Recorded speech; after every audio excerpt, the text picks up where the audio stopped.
હવે રસોઈયા રસોઈ બનાવે છે, બ્રાહ્મણોને નિમંત્રણ આપ્યા છે, દૂર દૂરથી બ્રાહ્મણો તે ભોજનને પામવા માટે, એ પ્રસાદ માટે ત્યાં આવે છે.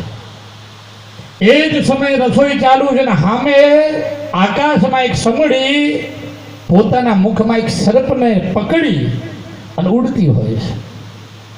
સર્પ સમડીના મુખમાંથી છૂટવા પ્રયત્ન કરે છે પણ છૂટી શકતો નથી. એ સમડી છે ને કે ભાઈ જે સમડીને ડંખ મારે છે સર્પ, પણ એ ડંખ મારતા મારતા એ સર્પના મુખનું ઝેર જ્યાં રસોઈયા રસોઈ બનાવતા હોય છે ને એના તપેલામાં જઈને પડે છે. હવે તપેલામાં ઝેર પડ્યું, એમાં તાલી પાડવાની જરૂર નથી, પણ તપેલામાં ઝેર પડ્યું. બધા બ્રાહ્મણોએ જમ્યા, બધા બ્રાહ્મણોએ ભોજન કર્યું, પણ એ બધા જેટલા બ્રાહ્મણો આવ્યા હતા ને એ બધા મૃત્યુ પામ્યા. હવે વિચાર કરો, આ પાપનું નિમિત્ત કોનું? આમાં દોષી કોણ? રાજાએ તો બ્રાહ્મણોને બોલાવ્યા છે જમવા માટે, અને તો સત્કર્મ માટે બોલાવ્યા ને ભાઈ. રસોઈયો રસોઈ બનાવે છે, એમાં એનો વાંક નથી, ઝેર પડ્યું એને ખબર પણ નથી.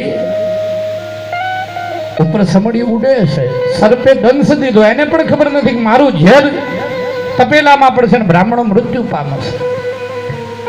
બ્રાહ્મણો મૃત્યુ પામ્યા. યમરાજાને થયું કે આ પાપનું ફળ કોના માથે મૂકવું એમ.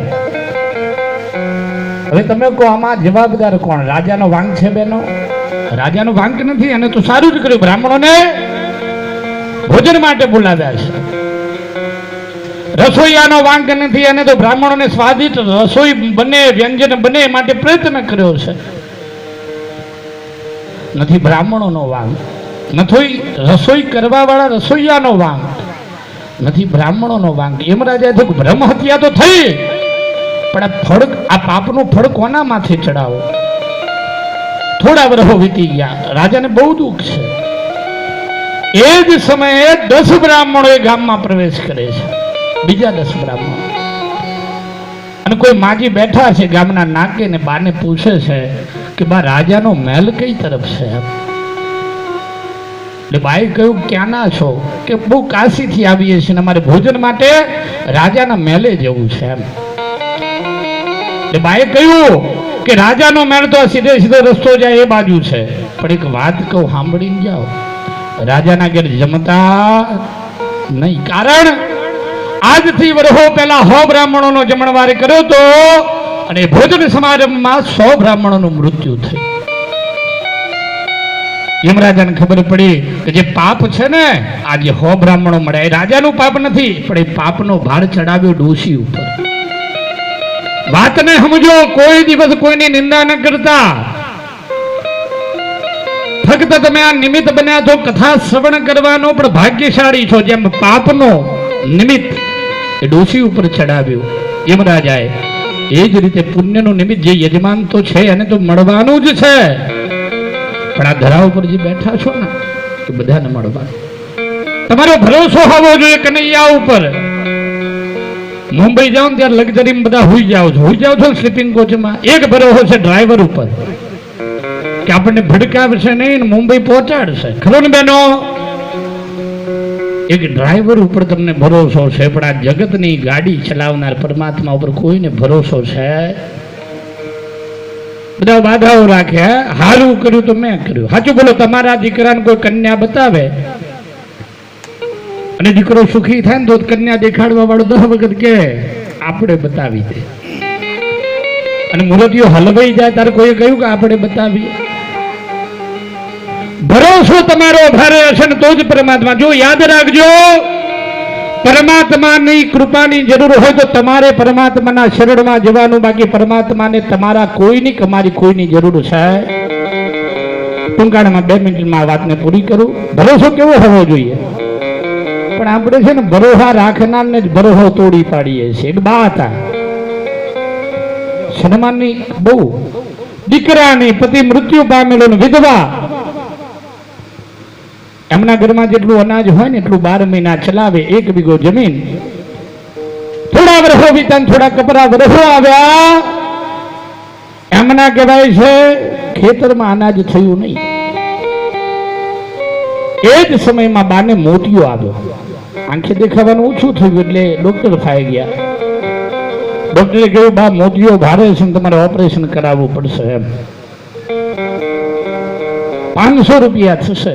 ભાઈ વિચાર કર્યો ઘરમાં થોડું અનાજ છે, રૂપિયો રોકડો કોઈ છે નહીં, પણ કૃષ્ણ ભક્ત હતા એટલે બા બહુ ભોળા. બાઈ કાગળ લખ્યો, હે પરમ કૃપાળુ પરમાત્મા, આજ સુધી મારો પતિ મૃત્યુ પામ્યો, બાળકો છે નહીં, પણ આજ સુધી કોઈની સામે હાથ લાંબો કર્યો નથી, પણ આજે મારે 500 રૂપિયાની જરૂર છે. મારે મોતિયાનું ઓપરેશન કરાવવાનું છે, નહીં કરાવું તો આંખો આંધળી થઈશ. કોઈ દી માગ્યું નથી તારી ભાઈ, પણ હે પરમ કૃપાળુ પરમાત્મા 500 રૂપિયાની જરૂર છે, કૃપા કરી તું મને 500 રૂપિયા મોકલાવજે. એડ્રેસમાં લખ્યું વૈકુંઠવાસ, ભગવાન શ્રી કૃષ્ણને મળે. આ ભોળી ઋષિએ પોસ્ટમાં કાગળ નાખ્યો. હવે ટપાલીઓના હાથમાં બધા જુદા જુદા કરે ને ગામમાં, કાક વહીના ને અમદાવાદના, એમ કરતા કરતા એડ્રેસ આવ્યું વૈકુંઠવાસ. પોસ્ટમેને વિચાર કર્યો કે મર્યા સિવાય તો ત્યાં જવાય, પણ પછી વાંચ્યું, ડોશીનું નામ વાંચ્યું અને કાગળમાં લખેલું કે 500 રૂપિયાની. આવી વર્ણન જોયું. પોસ્ટમાં 5-7 માણસ હતા, એમને દયા આવી. એમને વિચાર કર્યો બાનો વિશ્વાસ કનૈયા ઉપર છે, વિશ્વાસ તૂટવા દેવો. આ બાએ કોઈ દી કોઈની ભાઈ કઈ માંગ્યું જ નથી.